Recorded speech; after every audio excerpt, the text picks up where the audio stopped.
I didn't see you there. I got some stuff I want to talk to you about. So I got something that's been on my mind, and I want to talk to you about it. And I want to see if I can do it while working at the same time. I'm not good at multitasking, so we'll see. So a thought's been in my mind for the past couple days, and I can't get it out, so I figured I'll tell you, and then I don't have to think about it anymore. And the thought has been, I don't know the why, but I know my why. And so I figured I'd get into that with you guys a little bit. And man, I really need to get a different check. Because when I'm talking, I'm really noticing just how long it takes to get this bad boy up in the air. And I also should have picked a better spot to put more, because getting on that side is going to be a little tricky. All right, we're out. So, for those of you that don't know, which I would imagine is very few of you, my son, amongst many, many other things, has a seizure disorder. And it's one of those things where we can go a long time without it being a problem. Deck scraper. And then, you know, without warning, it can become a huge problem.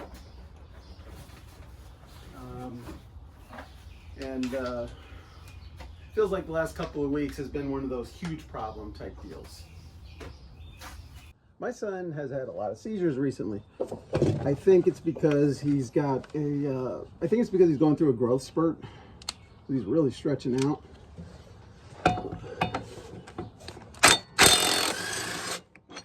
And it's very disruptive when that happens. A lot of times when he has a seizure, he stops breathing, starts turning blue.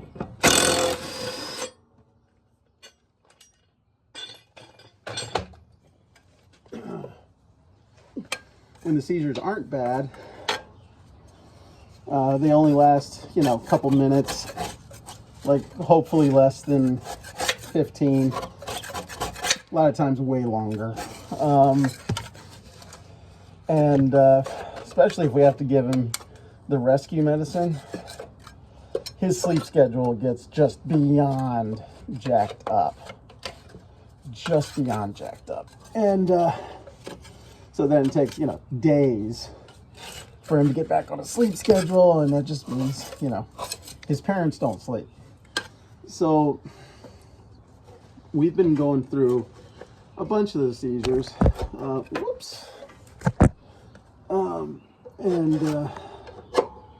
He's been having them at school too. And the nursing staff at his school, they're really good, partially because we've interacted with them so much. But the seizures, and so they kind of know the deal with when to call 911 and when not to.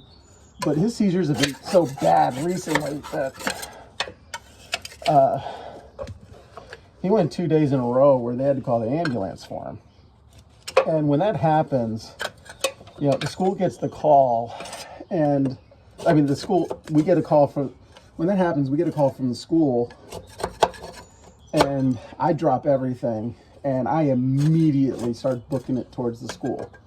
My wife does the same thing, because most of the time he's not going to need to go to the emergency room. A lot of times he does, but most of the time he doesn't.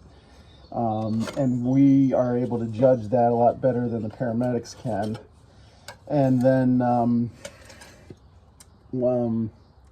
if he does have to go to the hospital, we don't want him going alone.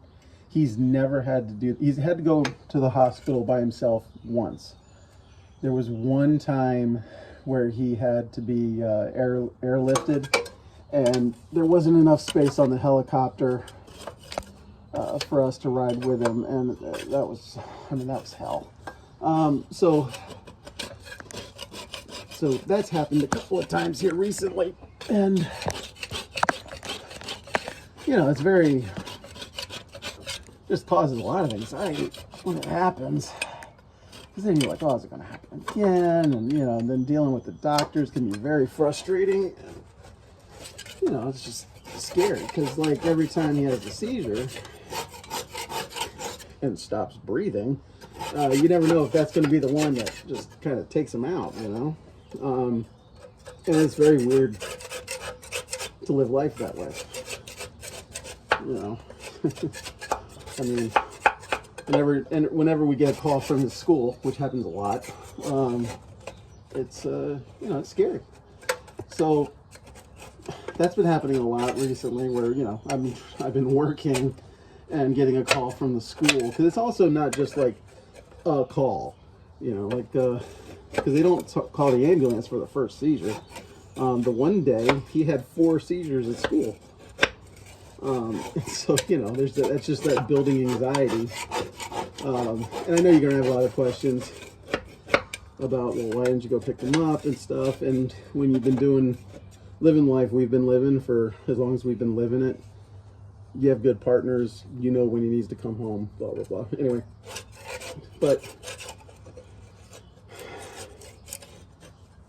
when that stuff happens, the thing that kind of comes up in my mind a lot, or that gets asked a lot by parents in our position, is why? Why, God? Why? And that's a question I used to really try hard not to focus on, because the thought of it really bothered me. Because, you know, you start thinking, like, well, seriously though, why? Like, why does he have to deal with it? Because, you know, if you know my son, he's a really cool, fun, loving, very loving dude. Why does he have to go through it? And so I've just done my best to not think about it. Well, at a certain point, I stopped being able to not think about it, and I started thinking about it a lot. And I came to the conclusion, I'm never going to know why, and I'm not going to be able to understand why. It's just not going to happen. Yeah, there's a scripture in the Bible that I'm not even going to try and quote correctly, because I don't remember exactly where it is, and I'm not going to look it up. But it says, you know, his ways are higher than our ways. His thoughts are higher than our thoughts. And when I think about that, and I think about my son, the thing that crosses my mind is that, you know, because I believe in God. And because I believe in God, I believe he's smarter than me, and I believe that he's able to think at a higher level than I can think.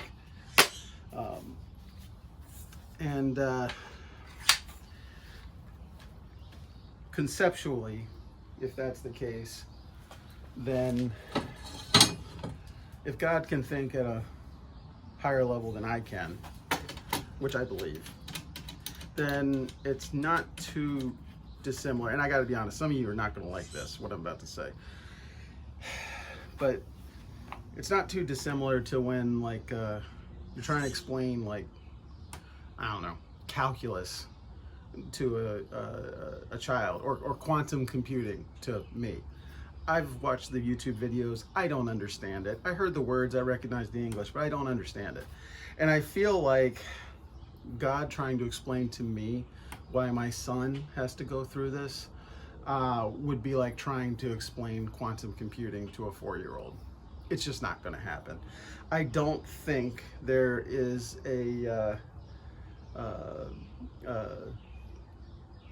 I don't think that there is a explanation that God could give to my mortal mind that would make sense to me, that I'd be like, oh, so in your perfect plan, this is how that's supposed to go, and this is why that needs to happen.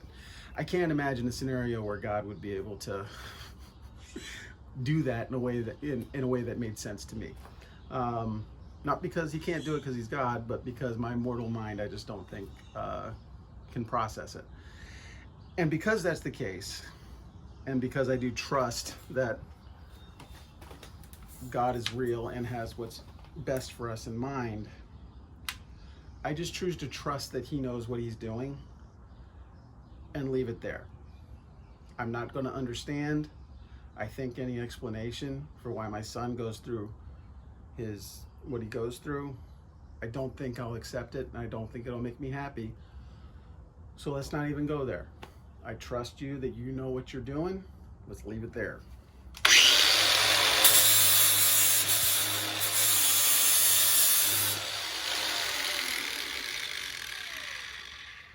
Somebody adjusted this guard.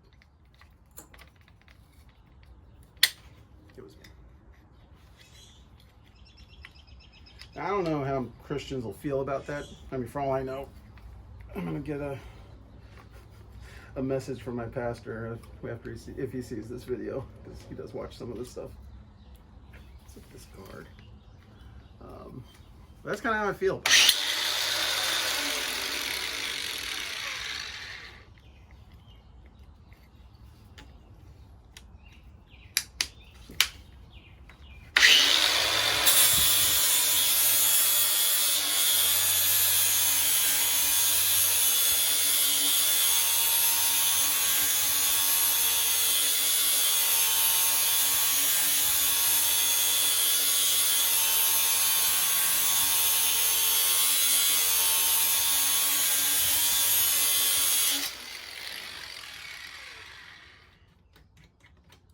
So that's the why. I don't think I'm going to understand the why. And so I'm not going to try. It just is what it is. Which brings us to my why.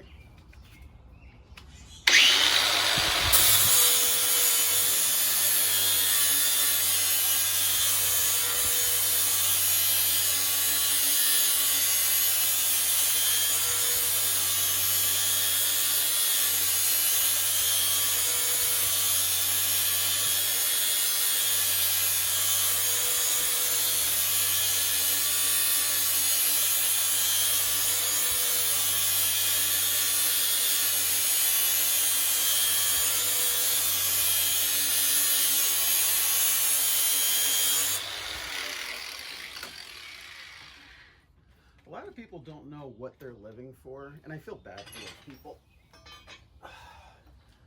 Because I really think as a human being, you have to live for something. Like you have to. It's in your DNA. You have to live for something bigger than yourself. And I don't just mean, a higher power or God. Like you need to live for something that's bigger than you.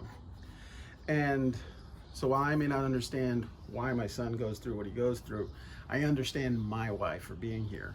And my why is to care for my family and provide for them. I feel like that is my purpose in life. And it's a purpose I'm really proud to have. And it's what keeps me going every day.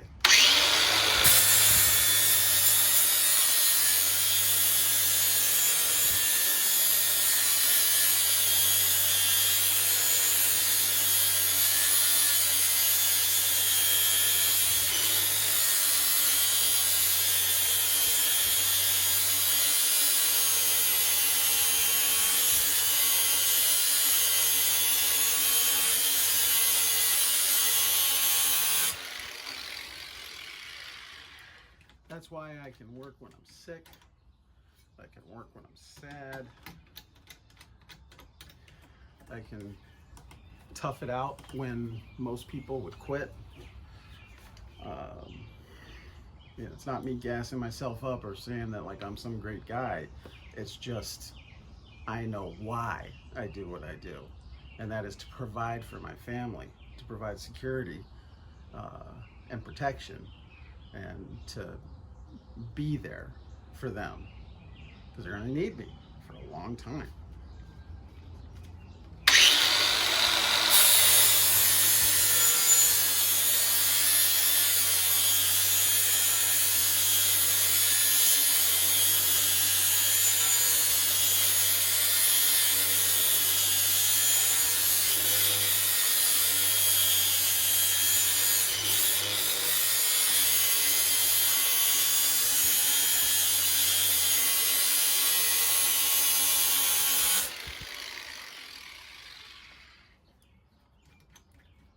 You know, the last time my son was in, when they called the ambulance for my son the last time, by the time he got home, he was so weak from the emergency med and the seizure, he couldn't walk. So, you know, the school helped us wheel him out to the car, and I was able to put him in the car. But then once we got home, there was no wheeling him, you know. And so, you know, a big part of me trying to get into better shape is so that I can not only live a long time for him, but so that I can provide him the care that he needs. Because when we got home, I was able to pick him up out of the car, carry him like a baby into the house, and lay him down on the couch. And it wasn't a big deal. And that's something that I want to be able to do for my entire life, or at least as long as I possibly can. And so that's what gives me purpose. That's why I go to work every day, is because I know I have people that rely on me, that I have to take care of, that there's no choice here. And I think that's a powerful thing to have. I think knowing why you do something gives it purpose, gives it meaning, and provides you with that motivation when you don't have any. You know, if my motivation was me, I would quit. I would quit so many times. But since my motivation is something that's bigger than me, it's my children, it's my wife, it's being there for my special needs son, it makes the motivation part easy. So while I don't understand the why of the circumstances that I'm in, I do understand my why. And that's largely what gets me through the day, every day. Because, man, sometimes do I get sad.